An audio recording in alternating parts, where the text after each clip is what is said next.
तो आलम को ऐसा सजाया गया है, तो आलम को ऐसा कि जन्नत का नक्शा नजर आ रहा है, सजाया गया है। कहिए सुभान अल्लाह। सजाया गया है दो आलम को ऐसा कि जन्नत का नक्शा नजर आ रहा है। वो देखो जहां में हुजूर आ गए हैं, वो देखो जहां में हुजूर आ गए हैं कि सजदे में काबा नजर आ रहा है। वो देखो जहां में। और एक शेर और आगे आपने सुना होगा कि दुनिया के किसी भी कोने से कोई भी मुसलमान जब हज के लिए जाता है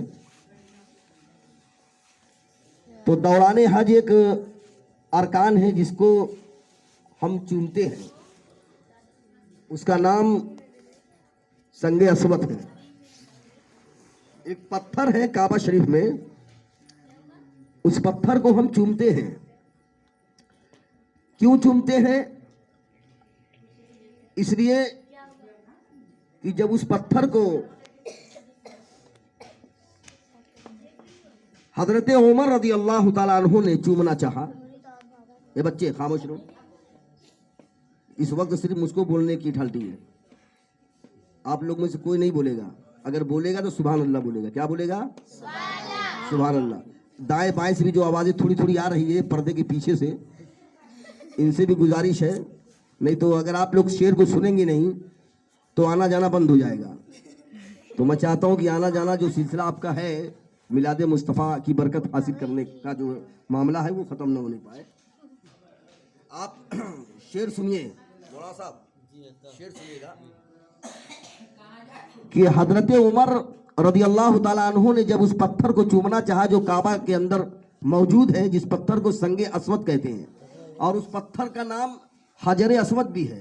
मैं दोनों बता दे रहा हूँ, कभी आप कंफ्यूज ना हो, इसलिए कि बहुत लोग उसे हजर अस्वद कहते हैं, बहुत से लोग संगे अस्वद कहते हैं, और कभी कभी हम लोग खाली पत्थर ही कह दिया करते हैं, है ना। तो उस पत्थर को जब हजरत उमर रज़ी अल्लाह ताला अन्हु ने चूमना चाहा तो उस पत्थर से मुखातब होते हैं और इरशाद फरमाते हैं। फिर वो उस बात को शायर ने किस तरह से अपने शेर में आप तक पहुंचाने की कोशिश की, आप शेर देखें। लबों से लगा कर उमर कह रहे हैं,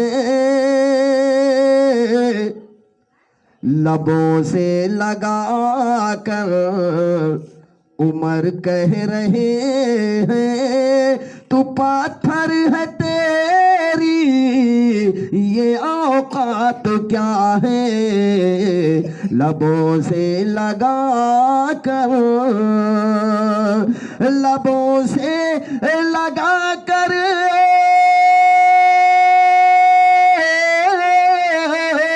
उमर कह रहे हैं, तू पत्थर है तेरी ये औकात क्या है, फकत इसलिए हमने बोसा लिया है, फकत इसलिए हमने बोसा लिया है कि नबी का वो बोसा नजर आ रहा है, फकत इसलिए हमने बोसा लिया है, फकत इसलिए हमने बोसा लिया है कि नबी का वो बोसा नजर आ रहा है। मैं बिलखुसूस वो शेर पढ़ने जा रहा हूं जिसकी हमें जरूरत है।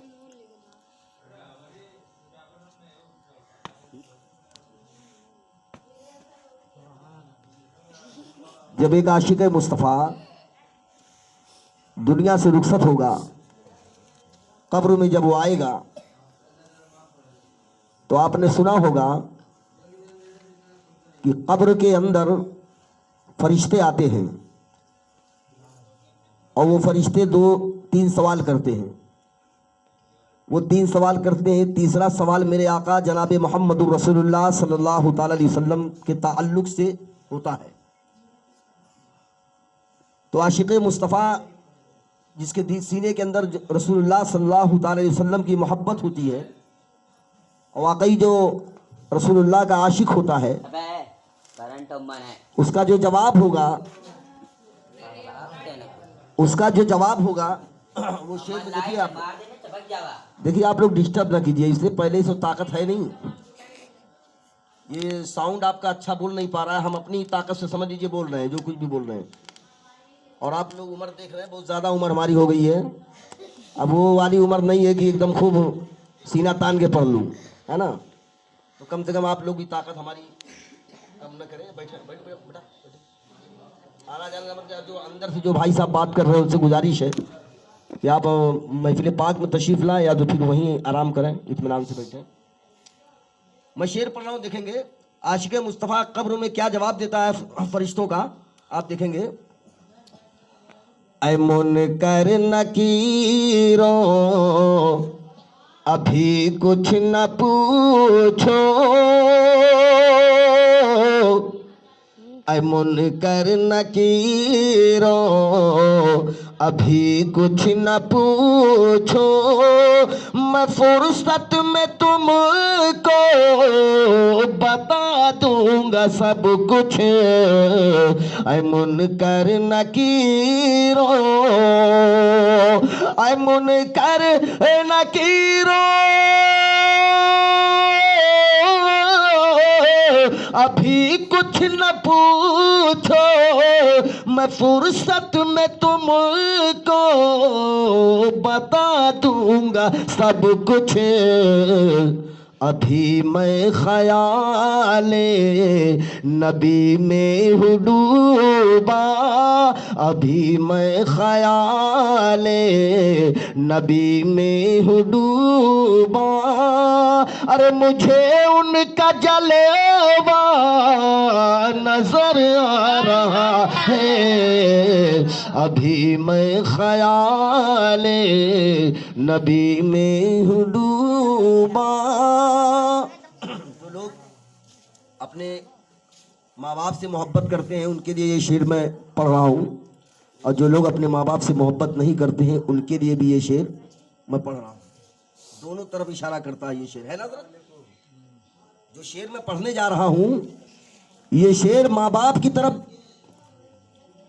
जो अपनी मोहब्बत को पेश करते हैं उनकी तरफ भी इशारा कर रहा है, और जो लोग अपने माँ बाप से मोहब्बत नहीं करते हैं, अपने माँ बाप से दूरी बनाते हैं, उनके लिए भी ये शेर इशारा कर रहा है। बस समझने की सलाहियत जिसके अंदर होगी वो शेर समझेगा। मैं शेर पढ़ रहा हूँ, देखेंगे आप।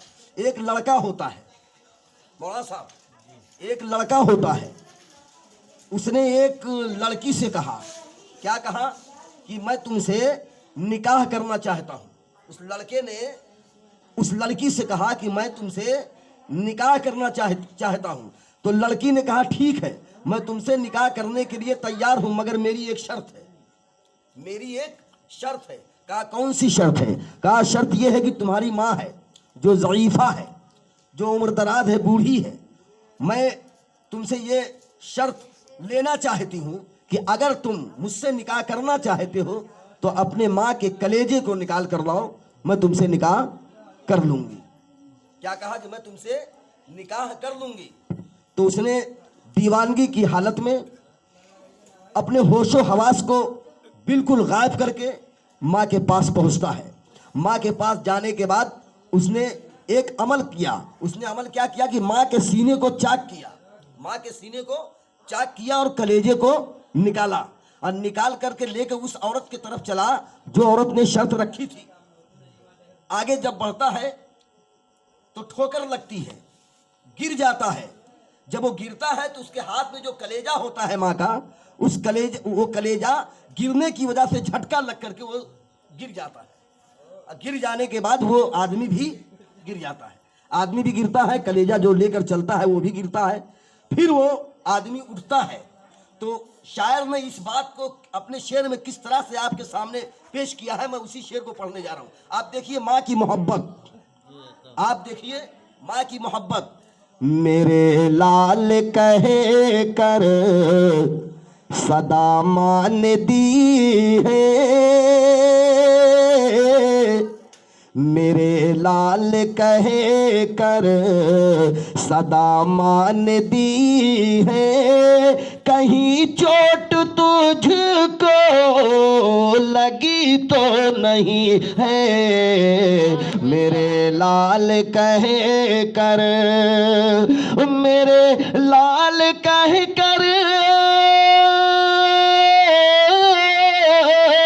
सदा मान दी है, कहीं चोट तुझको लगी तो नहीं है। उठा ये आवाज किसकी है, उठ के जो देखा, ये आवाज किसकी है, उठ के जो देखा, तो माँ का कलेजा नजर आ रहा है।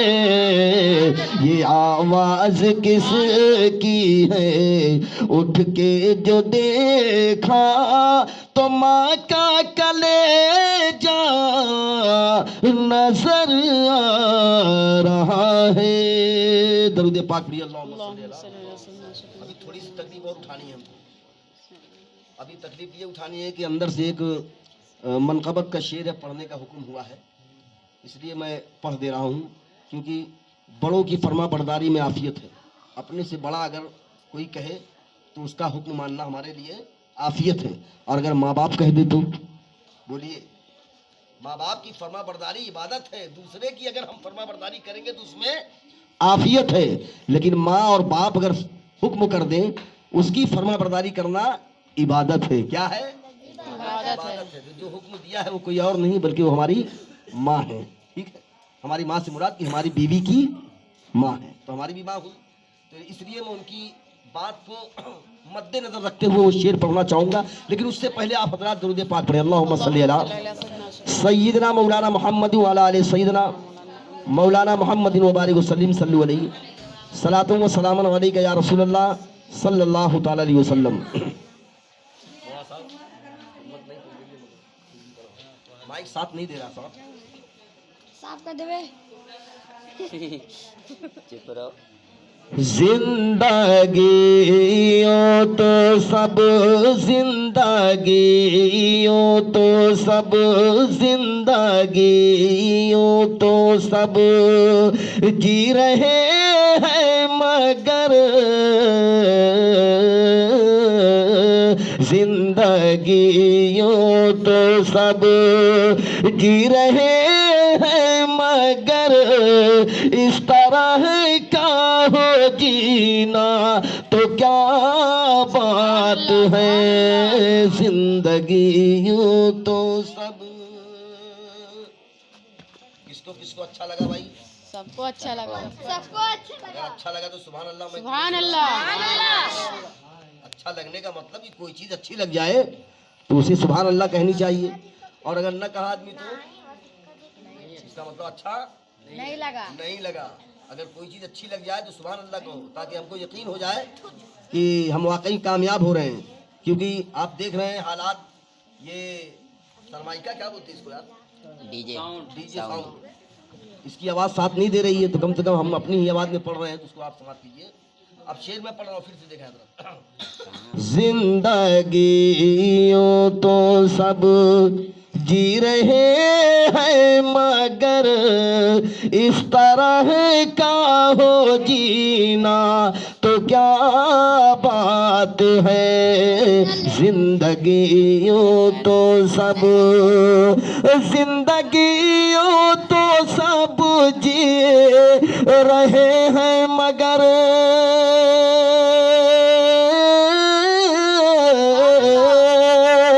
जिंदगी यूं तो सब जी रहे हैं मगर, और इस तरह का हो जीना तो क्या बात है, अरे इस तरह का हो जीना तो क्या बात है, कि दाए बगदाद हो, कि दाए बगदाद हो, अपाए अजमेर हो, अरे सामने हो मदीना तो क्या बात है, जिंदगी यूं तो सब जी रहे हैं मगर, अरे इस तरह का हो जीना तो क्या बात है। बाद में किसी को दूंगा नहीं। शेर देखो, मैं आगे का जो शेर पढ़ रहा हूँ, एक आशिक़े मुस्तफ़ा जब दुनिया से जाता है, एक आशिक़े मुस्तफ़ा जब दुनिया से जाता है, कब्र की मंजिल में, कब्र की मंजिल में पहुंचने से पहले वो ख्याल करता है कि कब्र के अंदर जो आने वाला,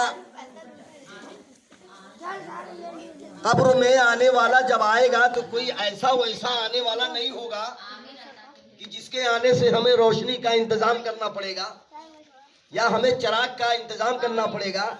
आने वाला वो आएगा जिसे अल्लाह रब्बुल आलमीन ने दोनों जहां के लिए नूर बनाया है, दुनिया के लिए भी नूर बनाया और आखिरत के लिए भी नूर बनाया है। तो वो आने वाला जो आएगा कोई और नहीं है बल्कि जनाबे मोहम्मदुर रसूलुल्लाह है।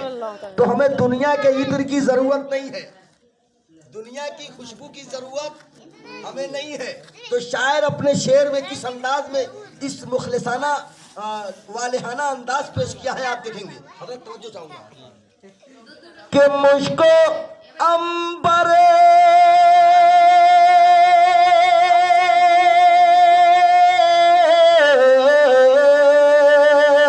मुझको अंबर कफन पर लगाओ न तुम,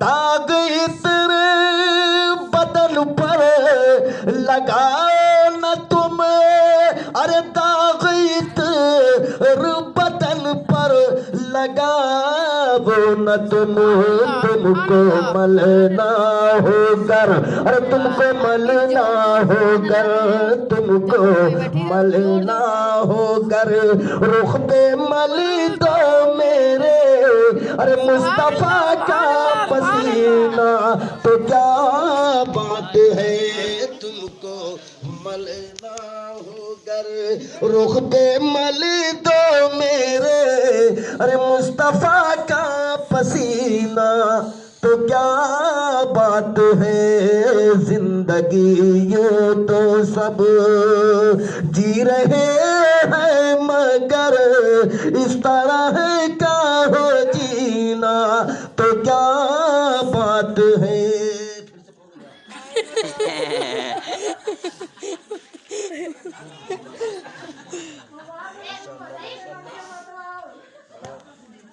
बड़ा अच्छा माहौल आप लोगों ने बना दिया है।